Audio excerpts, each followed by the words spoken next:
I'm excited to announce the upcoming release of my publication, MDA Chronicle, Haiti Country Condition, set to release in early March 2025, God's willing. To complement the publication, I am hosting this podcast series to introduce key themes from the MDA Chronicle. The series aims to inspire dialogue, generate interest, and build a committed audience.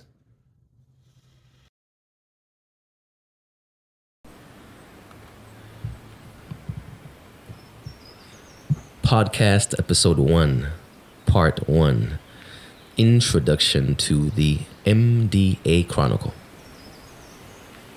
The MDA Chronicle, Haiti Country Condition, is written to provide a concise yet comprehensive foundation for what we recognize as an urgent and imminent mission: the redemption and progress of Haiti, the first black nation of the New World, for peace, prosperity, and justice.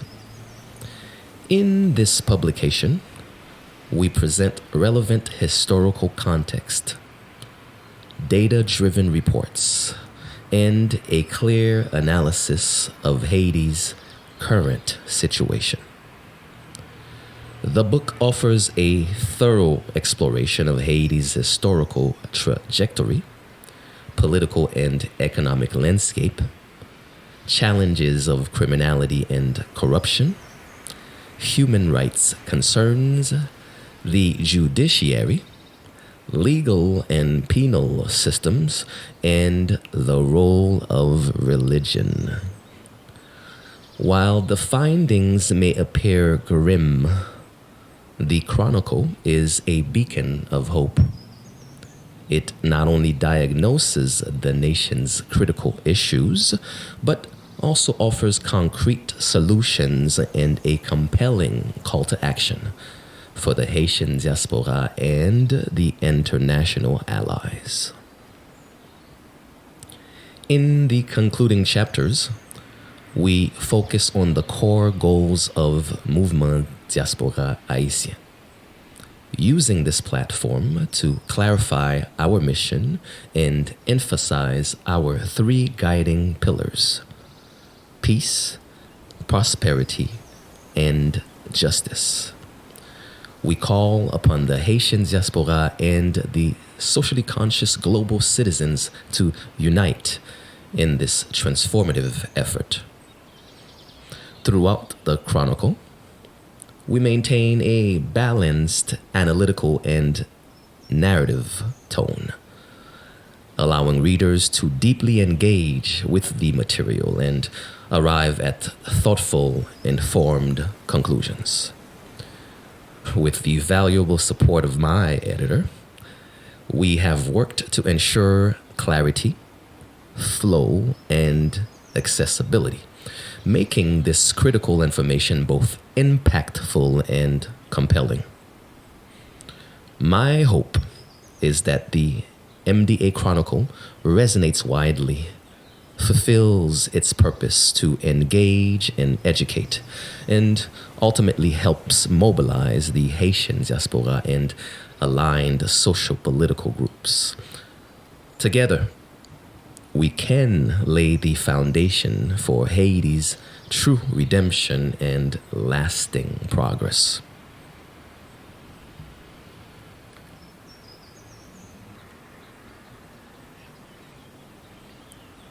Podcast Episode 1, Part 2. Short summary of Haiti's historical context. In 1492, Christopher Columbus and his crew, after navigating vast and treacherous oceans, encountered the indigenous peoples of the Caribbean, markedly in San Salvador, Cuba, and Haiti. This historic meeting marked the beginning of a profound transformation for the Americas, one that would unfold over centuries. By 1503, the transatlantic slave trade began in earnest. Africans were forcibly shipped to the Americas, although this practice was briefly interrupted due to the detrimental effects it had on the indigenous populations. The Spanish colonizers, having wiped out much of the native population, turned increasingly to enslaved Africans to fuel the growing plantation economy. The American Indians resisted fiercely, defending their land and freedom, even to the point of threatening colonial ambitions. Despite their resistance, the indigenous populations were ultimately conquered and decimated, making the first chapter in a history of colonial violence and exploitation. In their relentless pursuit of gold and other valuable resources, Spanish adventurers expanded their conquests across the Caribbean and into mainland territories: Haiti, Cuba, Mexico, Peru, Argentina, and Chile. These expeditions were not only sources of wealth, but also signs of the moral decay that accompanied Spain's imperial excess. In turn, Spain's audacity spurred other European nations, France, England, and the Netherlands, to launch their own colonial ventures, leading to the partitioning of newly discovered territories. Amidst civil unrest in France, French adventurers began to settle on l'île de la Tortue in 1625, eventually establishing a foothold on the island of Saint-Domingue. By this time, the indigenous people had largely been exterminated. In Saint-Domingue, political instability reigned, with numerous coups and power struggles between colonial settlers and their European mother countries. The affranchis, free men of color, both black and mixed race, found themselves caught in a precarious position under the Code Noir. Though they were free, they enjoyed few, if any, political rights. Their attempts to assert themselves through petitions and organizing often led to brutal reprisals, including incarceration, deportation, and execution. Cities were sometimes burned and pillaged, and entire communities massacred in the aftermath of these political struggles. By 1709, a significant shift began to occur in the mentality of the enslaved people. The rhetoric of liberty, equality, and human rights began to resonate with them, appealing to their deepest aspirations for freedom. Influenced by these ideals, courageous and visionary leaders like Toussaint Louverture, Boukman from Jamaica, and Biassou began to emerge.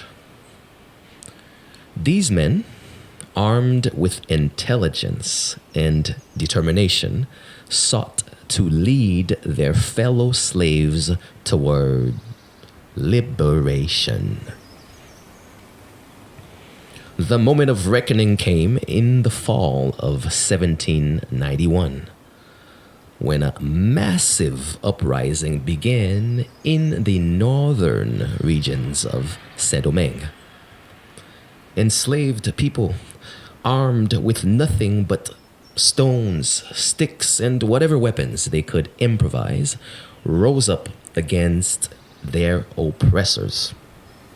They fought back with unmatched ferocity, determined to avenge years of suffering and oppression. At the same time, certain groups provided protection or facilitated escapes for some colonists, complicating the binary of oppressor and oppressed. Haiti's newly gained independence proved both a triumph and a challenge. The revolutionaries, having declared their freedom on January 1st, 1804, in their newly minted Creole language, swore to defend their country with their very lives. Under the leadership of figures like Christophe, Clairvaux, Gabard, Vernet, Pétion, and Geffard, Haiti was initially divided into military territories. Meanwhile, Dessalines, the self-proclaimed Governor General, focused on fortifying the newly established state, culminating in the proclamation of an independent empire in the fall of 1804. Dessalines' coronation mirrored that of Napoleon, making a powerful statement of self-determination. Haiti's fragile state continued to be defined by political instability. The nation grappled with issues such as foreign relations, legislative power, land ownership, taxation, and persistent political conspiracies. Amidst this internal turmoil, the global context shifted dramatically. Haiti, like many nations, felt the aftershocks of two world wars and the rise of North America, Latin America, and the Caribbean further shaped its geopolitical position. The Panama Canal, a crucial waterway, also played a pivotal role in the region's strategic importance. In addition to these political and geopolitical dynamics, the 20th century saw the arrival of new religious movements in Haiti, particularly within the Catholic Church. Orders such as Les Filles de Marie and Les Jésuites introduced new layers of spiritual influence, adding complexity to the nation's cultural and religious identity. These developments set the stage for the complex, multifaceted nation that Haiti is today, continually negotiating its past while confronting the challenges of the present.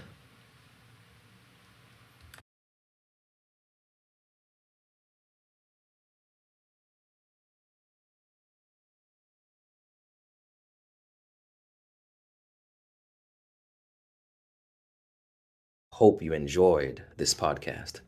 Stay tuned for more insights and discussions as we continue this journey toward meaningful change. Shalom.